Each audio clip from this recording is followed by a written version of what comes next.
I'm Allison Rogers. I'm going to be your host today, and we're speaking with John Turner, the General Manager of Sata Canada. So, John, we work together all the time. I'm very familiar with you, but let the audience know a little bit about your roles, your experience in the industry, what you do with Sata Canada. Let us know. Well, as you rightfully so put it, I've been in the industry since I was 13 years old. When you're in this industry, as we were discussing, it's very, very hard to get out. Once automotive is in your blood, it's always in your blood. You can leave, but you'll always come back. I did leave. I went into the computer industry. I spent a little bit of time working for Canon, selling inkjet printers when inkjet printers were $3,000. Now you can buy them for $30. So I'm an old dog with a long tooth, but yes, I have come all the way back around from automotive to the computer industry, back to the automotive industry, and I've been doing it way too long. I feel like a lot of people in the industry would also agree with that statement. They feel like they've been doing it for way too long. But you've got a lot of experience heading into shops. I know you're in collision centers on a daily basis, speaking to their teams. On an average week, how many collision centers do you speak with, would you say? Well, I go across the country.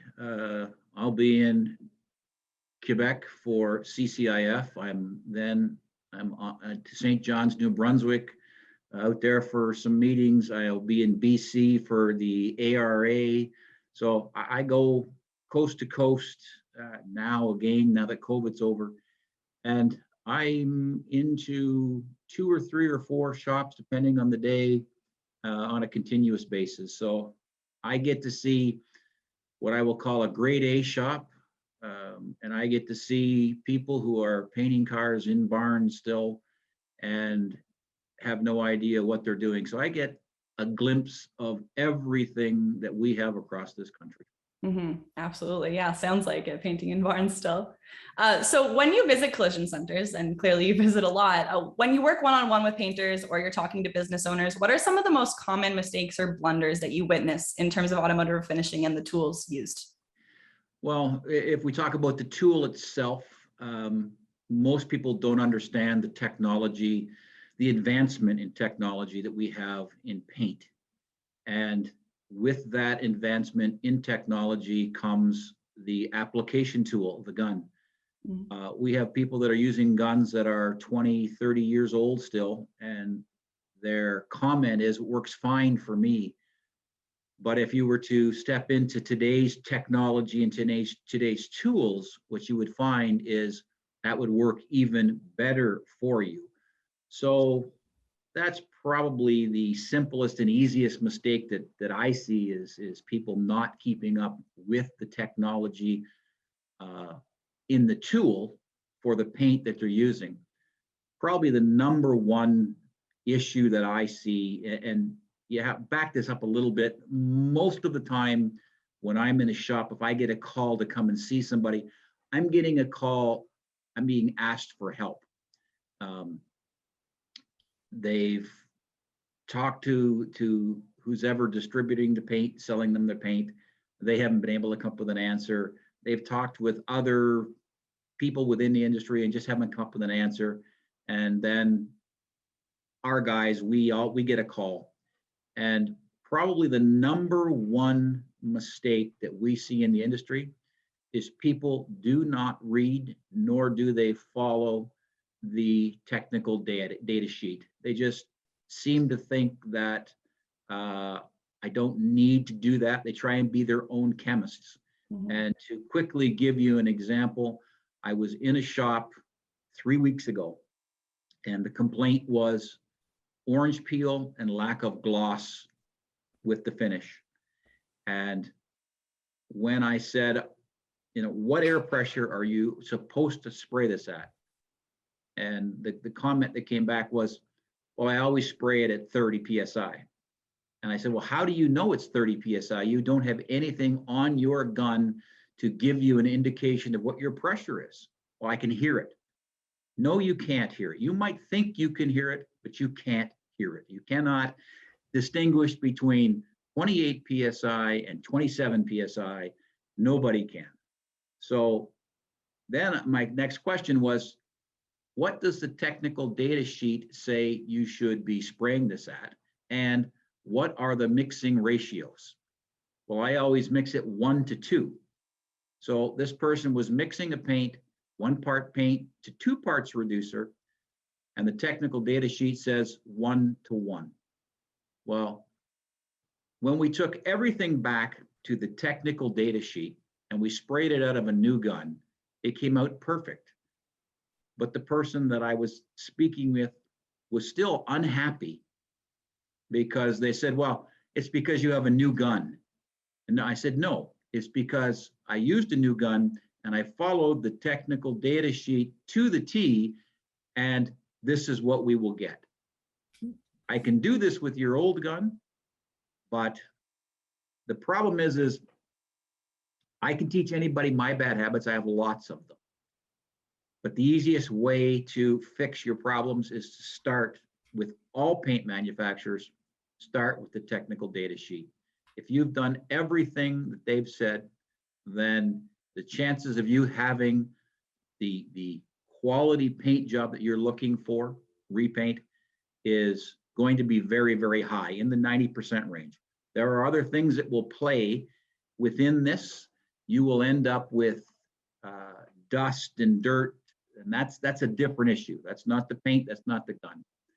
But most of what's going on here is 90% following the technical data sheet. The rest of it's the guy behind the gun and what they're doing, or the gal behind the gun and what they're doing to alleviate any other possible problems.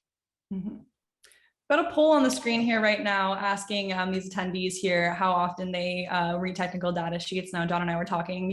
We hope you're honest in this poll. We're not here to chastise anyone or make fun of anyone for anything. So, I mean, if you don't read the technical data sheets, we appreciate you tuning in today so you can maybe learn something. But okay, so interesting on the point of hearing pressure, because I actually have heard that from some people, and same with the paint matching by eye, which I personally can't speak to that. I don't have a great enough eye to match color by eye. But how often do you really get excuses like that? It's really that often on a weekly basis?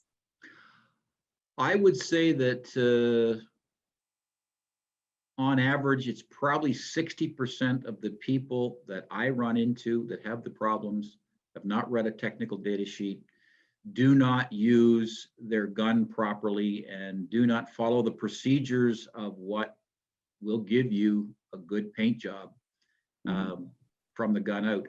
There's some very simple bits and pieces that you can follow. When you look at a gun itself, whether it's a Sata gun or any other gun, a lot of people will bring their air pressure to the wall of the booth. Let's just use an easy number, 90 psi. And then they will adjust the air pressure down at the gun. Well, if you were to understand the internal workings of a gun, I'm actually creating I'll use a term swirl within the gun by choking the air pressure back at the gun from, say, 90 psi.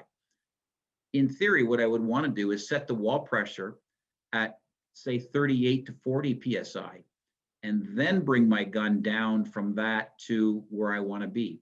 Do I want to be at 22? Do I want to be at 25? Do I want to be at 29? I can even bring that wall pressure down a little bit closer to where my actual spray pressure should be, so that I can control the flow of air better into the gun without choking the gun. I'll use that word, choking the gun. So if I have all of those pieces in place to allow everything to perform properly, then I end up with better pressure. Simple things. The longer the hose, the more I reduce my CFM. So there's a CFM involved in here. There's a PSI involved in here. I need that all to be optimized when I am spraying. So to go to the wall with the PSI that you're measuring here, like you said, 40, 48, 50, correct me if I'm wrong, the numbers wise, would some people argue that this is extra steps that they don't have time for? What's your argument in terms of that? Well, there is. So I was in a shop where they were running full pressure at the wall. So their full pressure at the wall was around 130 PSI. Their compressor kicks in or starts to recompress at 90 psi, and it kicks out at 130. Mhm. So what I'm going to get is my air pressure. I kick in, so it goes up, and it stops when I get to full charge. My tank is completely full, and then my air pressure comes back down. So I get this going on back and forth and back and forth. So I'm spraying in the booth, but people are outside the booth. They're spraying primer, they're sanding, they're using air pressure. So my compressor is going off and on and off and on. What I'm getting is I'm getting a fluctuation in pressure. It could be as simple as 3 or 4 psi at the gun through that fluctuation, but I get that. And when you get that, I can change mill thickness, I can change color, I can change my look, my orange peel look. There's a lot of different things that can happen with something as simple as air pressure. Mhm. And if you can control the air pressure so that it's clean and constant and it's the proper CFM, then what I'm going to end up is I'm going to end up with a better paint job all around continuously. Awesome. Okay, some very useful information there. And that's just a taste of what we're going to get into in the next 40 minutes. So the results that we've got for the technical data sheet seems that about 21% of people are saying they read them daily, 7% a few times a week, 50% when they use a new product. No one said they do it once in a while, but a couple of people did say never. So moving on to our next question. So as you're mentioning, these bad habits per se are just habits that we all fall into. I mean, John mentioned that he has bad habits. I have bad habits that I pass on to some of our writers as well too. Everybody has bad habits, and you have to admit that. So for a lot of people, shop owners specifically, collision center owners that may be observing these things, these defects, these things taking longer time in the shop just because of the details that you're mentioning here. How do you help people that just won't change their habits? I mean, you mentioned that some people, you go to them and they say, you tell them you can't hear pressure and they just want to rebuttal that. Same with any other argument. How do you help people like that reach a conclusion that I'm trying to help you and make your job easier? Well, it's very difficult because in this industry, we have never met the second best painter in the world. He doesn't exist. And that's part of the problem. I'm in that same category. It's actually funny you mentioned that, because I mean, Skills Canada just had their contest for car named the best car painters, and there's different classes of that. But then you've also got BASF has their best car painter contest next month. So across the board, like exactly what you're saying. And I've heard so many painters, same thing. Yeah. And you are the best. But anyway, moving on. So it's kind of about leading them to that goal. Well, you have to, you have to lead them to where they discover their mistake that they made. And nobody can disregard the technical data sheet. So if you lead somebody that's having some problems to the technical data sheet and they read the technical data sheet, I'm having a hard time saying that today, and you read that, then you bring yourself into the thought process that I'm just trying to lead you to. There's other issues that you can always run into. Paint expires. You could be using the wrong hose. Filtration. There's so many different other problems that you can run into. But when you get to the starting, when your starting point is then correct, and what you have to understand is most people get to a point where they get so frustrated that they become their own chemist. So now they try and tweak the color, or they try and tweak the air pressure, or they try and tweak the way that they're spraying to overcompensate for their problem. And then they get to a point where you bring them back to ground zero and we start again. Mm-hmm. And that's when they kind of fall into place and say, okay, I'll listen to what you have to say now, because you've led them back to the starting point. And by doing that, you see already an instant return to what they're looking for from the very beginning. And then we can continue on with maybe some of the other issues that we can find. Mm-hmm. Yeah, it's kind of about like relinquishing. I mean, I don't want to sound like, we all have our egos. We all know that we're really, really good at that one thing. And it's hard to give that up. And I don't want to read the textbook on how to write an article, but we have to keep brushing up on our trade always. So, I mean, think of a TDS, technical data sheet, as a textbook. It's kind of boring. Think of it more as an opportunity to expand your learning. There's no fun way to, technical data sheets are a bit boring, let's be real, but they're important. They're crucial to the industry. So I know, heard you say at the beginning, this point here, that it's 90% technical data sheet and then 10% the man or woman behind the gun who's wielding the skills that it takes. So when teaching new painters in the industry or new automotive refinishers, should people be teaching them, by the book, focus on the book, always look at the book, or is there kind of a flair to give someone their own creative freedom to teaching today? Well, I would want to teach everybody by the book. Mm-hmm. And the book is not just a technical data sheet. Mm-hmm. When we look at it, it starts at the compressor. So I was in a facility in Calgary, Alberta, a couple of years ago, just pre-COVID, and they were having all kinds of trouble with fisheye problems, and they had replaced the compressor, but they still had the problem. The problem in the beginning probably was their compressor, and they were getting oil in the lines, but they didn't change all of the lines, and they did not, they made the same mistake with their compressor that they had with their old one. A compressor that's built into a room because they want to keep it quiet is going to generate heat because you're insulating the room. It's going to generate heat. And when you generate heat on a piston compressor, you're going to get oil leakage through some of the gaskets. It's inevitable. I've never seen a piston compressor that does not have oil leakage from some of the gaskets. And the easiest way to clean that problem up is you generate that heat. The air that's in that room is sucked back into the compressor. The oil vaporizes and it goes into the compressor where the compressor breathes the filtration.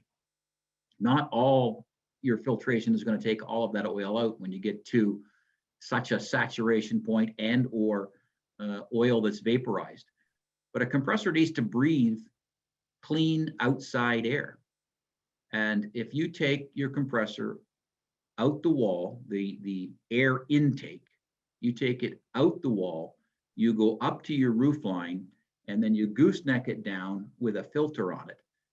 You're always going to have outside, we'll call it clean outside air. You're not taking the air from the shop or from the room that you've put your compressor in and sucking that back in through your compressor. Mm-hmm. So now I've got cleaner air coming into my compressor. So now I've eliminated one of those problems. Then when I look at my lines, there's a lot of shops that still have cast iron or black pipe. And if you were to look inside those lines after they're 5-6 years old and they get moisture in them, you will end up with a white chalk-like calcium buildup on the inside of the lines. It chokes the lines. You can have that come through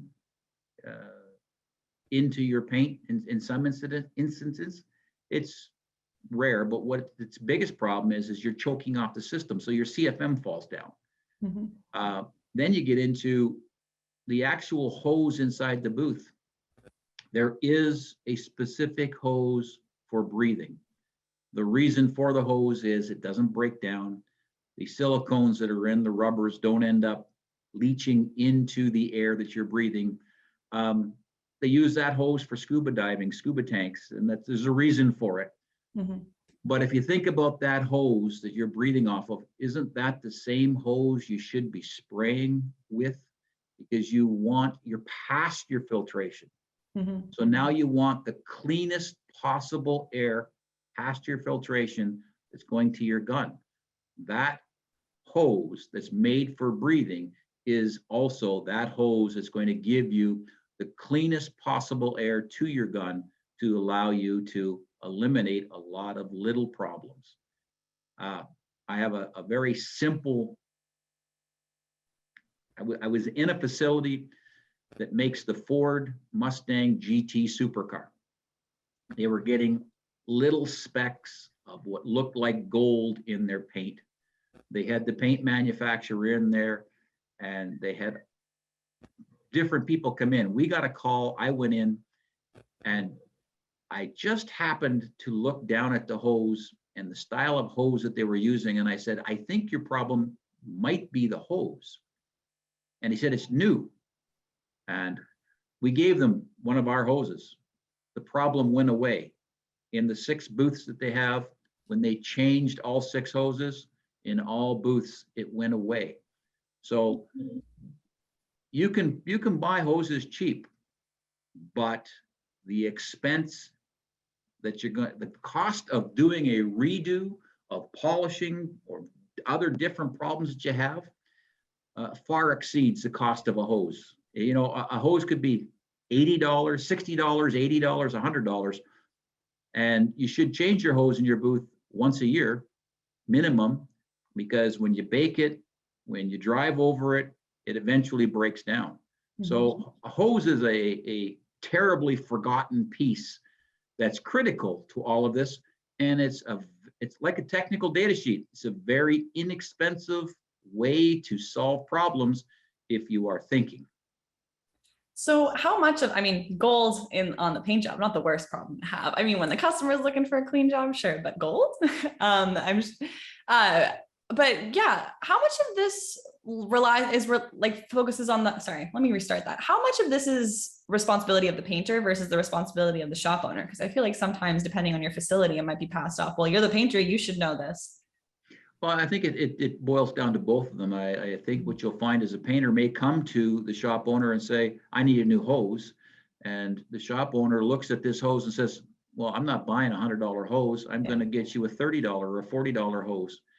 And the upfront cost isn't even close to what they're going to pay for repairs, you know, buffing out dust, those type of things in the long run. So you really have to think about it in the economics of what it is.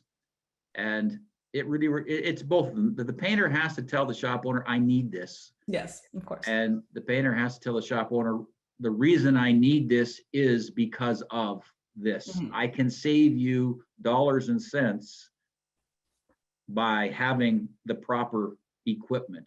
Mm-hmm. And let's face it, with the price of just paint and paint supplies in the last 2 years, how many cost increases have we had in those products alone? It's astronomical. We don't want to have to spend $100 on a hose. I get it, but when it comes, and as painters, it's their job to have the knowledge to back that up to their shop owner, their boss, as to why we need this and why it's critical to the business. So if you're not doing it at least once a year, time to revisit that hose. Go take a look at your hose after this call just to make sure it's all good. Well, it's funny when we look at this in Europe, and because we're a European company, and I get to see both parts of the world. I get to see the North American market, Canada, United States, and I get to see the European market completely. Most shops in Europe supply the painters with their guns, their filtration, their respiration, everything. Like they pay for everything. The shop owners in Europe. Over here, it's kind of a mix and match. Most painters own their own guns, and most painters own their own respiration. The shop looks after the rest of it. So we're a little different over here, and I think that it might be time to have the painters and the shop owners talk more, I guess, is maybe. Do you ever wonder if turnaround has anything to do with it here? I'm not familiar with the turnaround rates or skilled trade shortage in Europe as familiar as I am with it here, but do you think that might play a part in any way? Not really. It's being somebody from the industry, I would prefer to own my own tools. You know, and it's funny when we look at the automotive industry in, let's just take Canada. Simple. We're in this country. If I'm a mechanic, I've got $50,000, $60,000, $70,000 worth of tools. if you come to me and ask me to borrow one of those tools, I'll bite your arm off. I've seen painters leave their guns in such a mess. And let's face it, a painter realistically should have 3 or 4 guns to do the work that he's doing. His cost of tools is $6,000-7,000, and they just don't seem to have the respect for their tool that a mechanic does, and that's very interesting. Yeah, Mo A just said in the chat, every painter is different. Some like Sata guns, some prefer other brands, especially when it comes to base versus clear coat guns. Correct. Absolutely, everyone's got their personal preference too. I mean, the only thing I can relate it to here is pens. My writers know that if they ask me for a pen, you're not touching my pens. So, but you probably have a favorite pen. You probably have a brand of pen that's your favorite pen, and you use that. And exactly, it's my Sata pen I got from CCIF. Yeah, but that's the success of Sata. Sata's been around for 121 years, I think we're at now. And when you think about that in itself, that's a long time to be manufacturing out of Germany, and still today being considered the #1 gun manufacturer in the world. We're in every country around the world. And we don't just make a gun for the sake of making a gun. The gun is made based on the paint technologies of today, for lack of a better terminology, with the input from the paint companies, so that when the gun is manufactured, it's working with the paints of today. And there's so many other people like yourself that also are in other regions attending body shops, collision centers. You yourself said you visited some in Europe. You listen to all of the concerns that these shop owners, the staff in those facilities have, and incorporated, as well as the paint manufacturers guidelines. So really all verticals are taken into consideration. And as you mentioned, yes, that is synonymous with spray guns. Robert Blinkarn is wondering, not sure if I missed it, is there a specific grade or code for hoses, your fresh air quality of hose? I don't have the code for the hose in the top of my head, but yes, there is. A fresh air hose or a breathing hose has to conform with a CSA or a NIOSH #4 breathing. It is a non-collapsible, non-gassing hose. It's a very specific hose that is required for breathing. And if if an inspector, a regional inspector comes in, and one of the problems in our industry is we have inspectors from every region, and unfortunately, most of the inspectors do not know the different regulations. So if they see a hose on the ground and they know the code, they'll ask you, is that for breathing? And if you say, yes, it is, and it's the wrong hose, you're in trouble. But there is a specific hose for breathing. Dwayne Rodriguez said grade D in the chat. Yeah, there is grade C, but there's another piece to that. Another code? Okay. Yeah. Okay. It's part of the Z180-0-19 CSA code. It's in that document. Anybody catch that? We're gonna have a picture of all of these Sata contacts from around Canada at the end of the webinar. So if you have any questions further there, Robert, then you can get your answer there as well. Feel free to keep the questions coming. We'll ask John as we go. But as you mentioned, obviously you're in shops every single day. You're training a lot of these painters, and I know Sata does a lot to support just the general involvement of youth in the industry, especially in automotive refinishing. So how do you, as the GM of Sata Canada, promote the trade of automotive refinishers? Well, I go to most of the colleges around the country, and I talk with parents, I talk with students. We are a certified college now, private college. So we will deliver in Ontario, it's called the 410N Painters course. It's an 8-week course, 5 days a week, so 8 hours a day. And when you leave that course, you must graduate with a 70% in practical and theory. So we deliver that course. That course is equivalent to everywhere else in the country that's considered a red seal. The course is paid for in Ontario by the provincial government, but anybody enrolled in a apprenticeship program can get funded for this course. And I can take a young man or woman who's never painted before in their life, and I can, in 8 weeks, turn them into a certified painter. The simplest way for somebody who runs a body shop that says, hey, great, I want to send somebody to this course, but how do I find that person that can become a painter? Because not everybody has an eye to become a painter. But the easiest way to really look at somebody is, did they play sports? And the reason I say that is that if you play tennis or hockey or basketball or baseball, you have hand-to-eye coordination.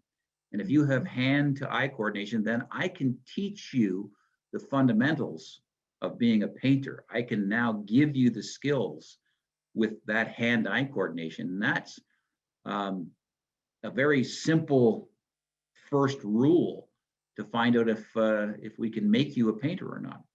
Mm-hmm. Makes sense. I know that I've seen a lot of these popping up I know Skills Canada had one last week, but the virtual reality and as well as Fix and Skills Canada's, Skills Ontario's rather, Text and Trade Truck, they're doing these virtual reality sprays. And a lot of the main goal of that is to get the muscle memory of, holding a spray gun in a steady line. And we talked previously about this, but John, what are your thoughts on the virtual tools that people are learning just kind of as a gateway?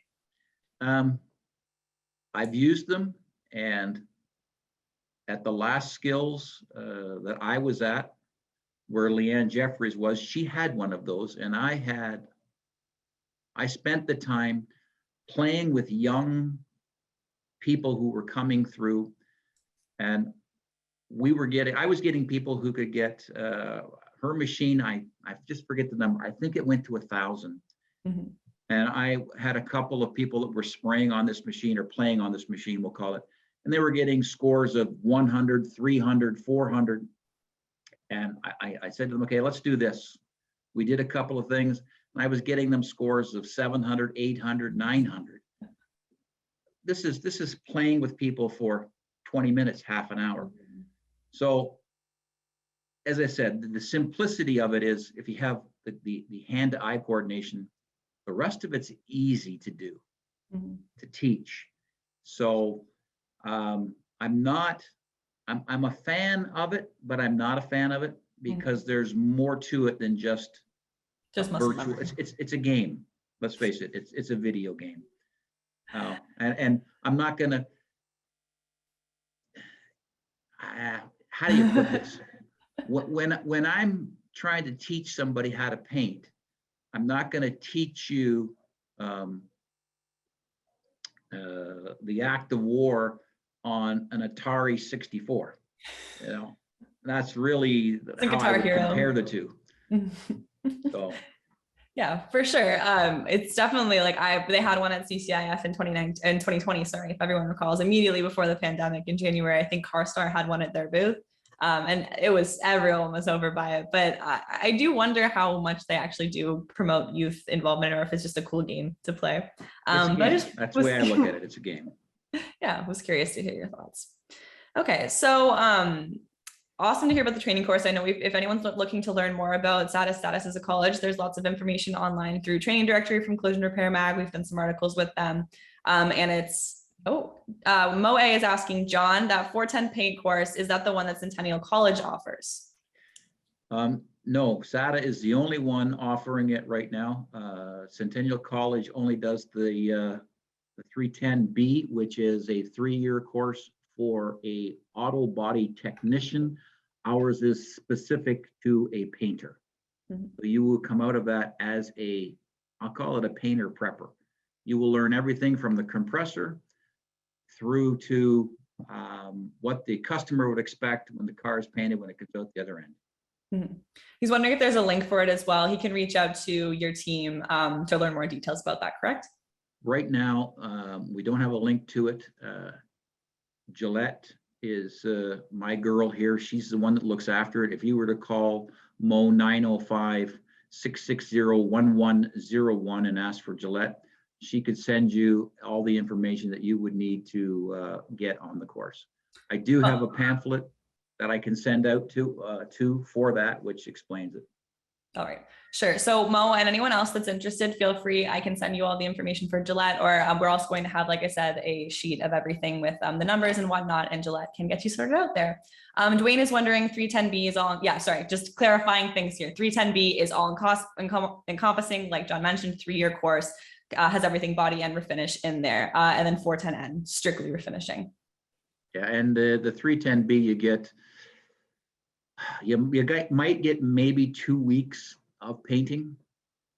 On the 410N, you're going to get the 8 weeks intense, full on 50% painting, theory, color matching, color theory, primer, gun repair, gun maintenance, filtration, respiration, everything to do with painting. Mm-hmm. Scott, who's from Saskatchewan Polytechnic, also said many provinces offer red seal painter only course, either as a standalone trade or as a sub trade. Mm-hmm. Exactly. Okay, so those are the main questions we had, but I know that about the general training course and information about bad habits, but I also wanted to just touch on a couple fast questions that we had here before some Q&A come in and whatnot. But we already mentioned that your hoses should be changed at very minimum once a year. When do you think people should be getting new paint guns, and how many paint guns should the average person have, average painter, if you're a lead painter? Paint guns, you should paint guns wear out. To understand that the amount of friction that runs through the nozzle needle of a paint gun as you're painting it, you're putting a material through there. It wears out. So you can rebuild your paint gun, which will require a nozzle, needle, cap, those types of things. But there's also internal pieces in there that we'll call it plastic, polyurethanes, plastics that need to be lubricated. When your gun wears out, it becomes a time to look at it and say, do I rebuild this gun or do I replace this gun? Mm-hmm. And as technology changes, you should change your gun, but as your gun wears out, you should change your gun as well. I guess a good rule of thumb is if you get 5 to 7 years out of your car and you get 5 to 7 years out of your gun, it doesn't owe you anything. Buy a new gun. It's time. You can rebuild it so many times, but after that, it's time. When you say technology changes, some people might see that as a minor shift. Are you talking more the shift to what that happened years ago and that kind of shift, widespread shifts, or just tiny minuscule things can also affect? Well, this dates me quite a bit, but when I first learned how to paint, it was lacquer paint. Wow. I went through lacquer, I went through enamel, I went through acrylic enamels, I went through VOC, low VOC, single stage, base clear, all of that. And the gun technology behind all of those different types of paint has changed. So as that changes, so do the guns change to meet the needs of what you need to spray it. Mm-hmm. An Exalta paint sprays completely different than that of a BASF, to that of a PPG, to that of a Sherwin-Williams. So you also want to make sure that the gun is within the technology of the manufacturer that you're spraying as well. Mm-hmm. Len's in the comments here wondering, what are the odds of Sata creating a trade-in program instead of wasting the old guns? Well, we did that, and it actually didn't go very well. People just didn't want to relinquish the old guns. You'll see on my lapel, I have a puzzle piece, and I wear this puzzle piece all the time, and I'm asked every day, I'm asked what it is, what it means, and what it's about. I have an autistic son, and we have the ribbons for cancer, for our veterans, for our police, our firefighters. The puzzle piece is the missing piece of the puzzle for autism. That's what my puzzle piece is. And what we did with the trade-in program is the aluminums, the stainless steels, and the brass of all those guns we traded in. We took them apart, we separated the metals, and we delivered those metals for recycling. We took the dollars that we got and we donated that to autism. Oh, wow. So that's what we did with those guns, but we didn't get the response to that we thought we should have. And it's something that I would like to look at again and possibly do a trade-in program, doing the same thing, donating the dollars from the recycled materials to autism. Mm-hmm. Absolutely. I mean, the shift to sustainability just in recent years, perhaps more people would be interested in a program like that. But yeah, I know your organization a couple of years ago too, Sata gave, you always auction a gun at CCIF Toronto, and the proceeds went to Autism Speaks that year. So yeah, you guys do a lot of that work every year. Mm-hmm. All right. So if you have any other questions about the guns, feel free to put them in the chat. We'll move on to the next question here, which is about filters. But feel free to keep the questions about Sata products and guns coming. So in terms of paint booth filters, what are your thoughts on when filters should be changed? Are there any like key signs that you see, or is there like a general schedule you follow? Well, on a day like today here in Ontario, where it's 36 degrees Celsius, it feels like. With the humidex. If you're using a filtration system that uses desiccant beads, desiccant is going to absorb the water. Mm-hmm. And realistically, most desiccant systems are 50, 60, 70 CFM. On a day like today, that desiccant bead is probably going to absorb 20 to 30% water into it. Wow. And you need to look at the piece on there that says, hey, it's time to change. The color has changed, it's time to change. When you look at Sata filtration, we have a very unique system. So I have a 1-stage, a 2-stage, and a 3-stage filtration. 2-stage is really just for painting, 3 stages for breathing. But in my new 3-stage 500 filtration system, if you follow the manufacturer's specification, and there I'm going back to that data sheet, it's 6 months. No matter how much air you push through it, no matter what you do on my new 500, it's 6 months for all 3 pieces. Mm-hmm. On my 200 series or on my 400 series, for the first 2 pieces, so my cinder filter, which is capturing my water and my oil and my larger particles, it's 6 months. And that's a washable filter. Most people don't understand that you take it apart, you wash it. It's not till the cinder filter actually breaks down and is broken do you change it. Okay. The second filtration piece in my filter, in my fine filter, is going to obviously take me down to 0.01 microns. And I'm going to change that filter every 6 months. And my 3rd-stage filtration, which is my breathing side of it, but also because it's removing water vapor and oil vapor, it's a nice piece to have on the paint side as well. Mm-hmm. That's every 3 months. So I follow those timelines religiously. I will solve a lot of my filtration problems.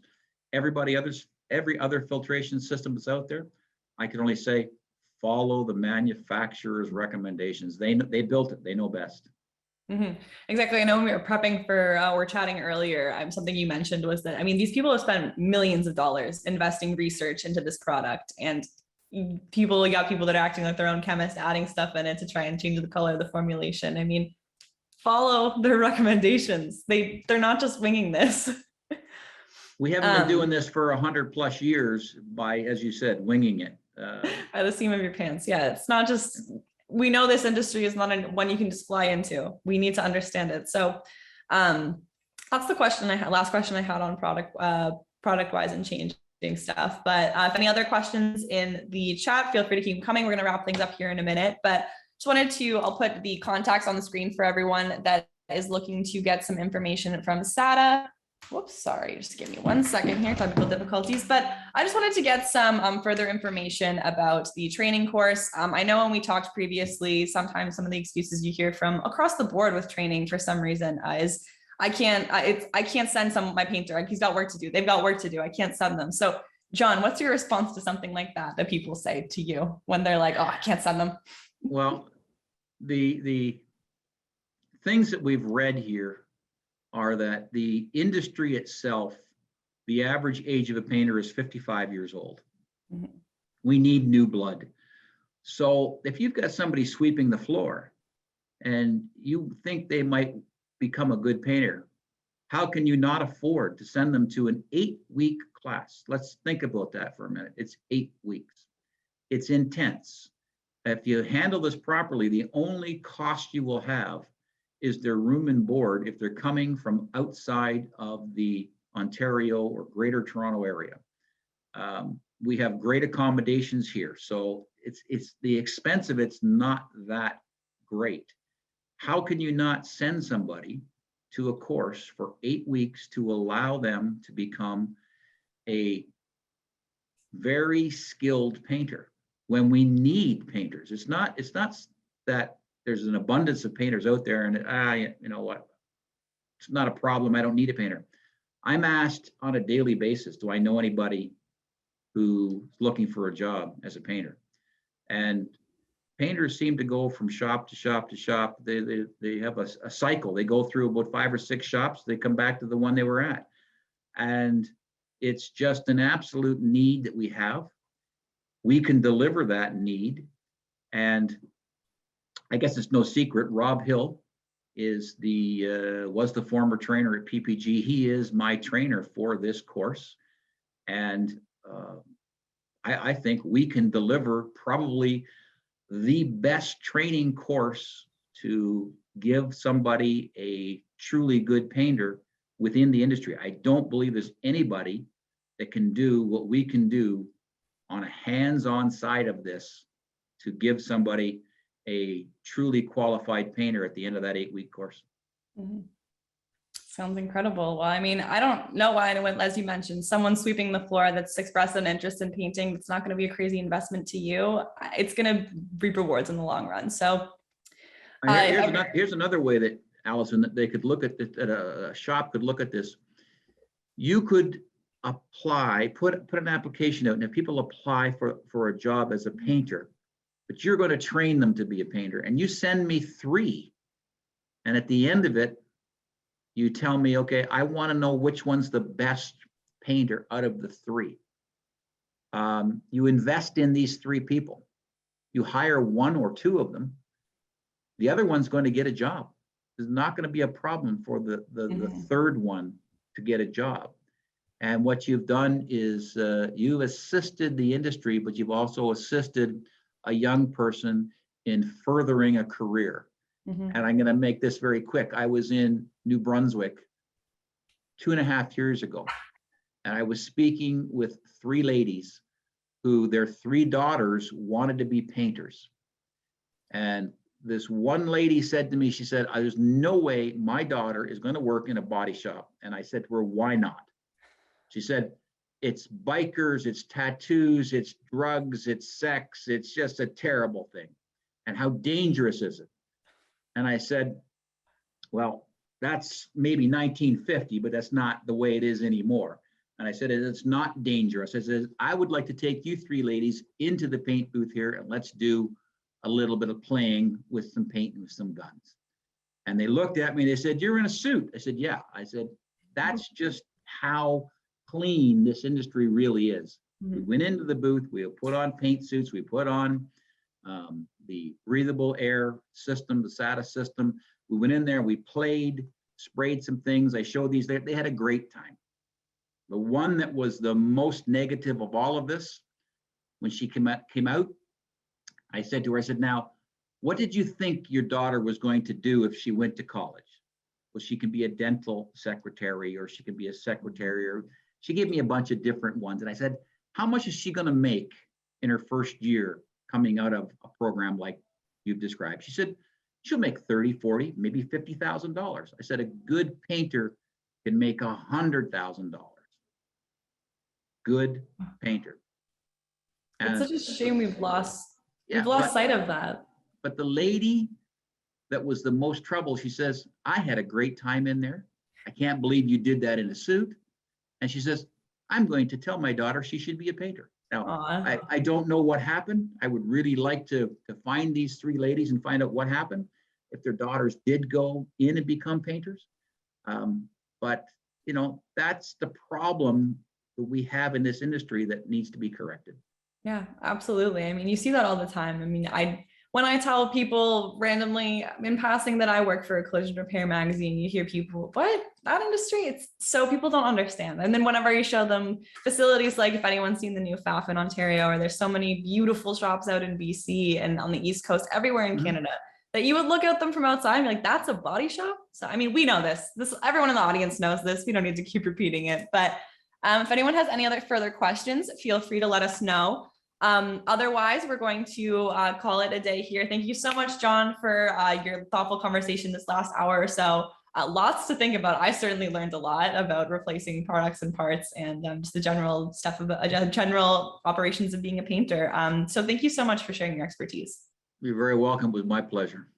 Absolutely. Well, thank you so much for tuning in to everyone today for today's Open Dialogue webinar.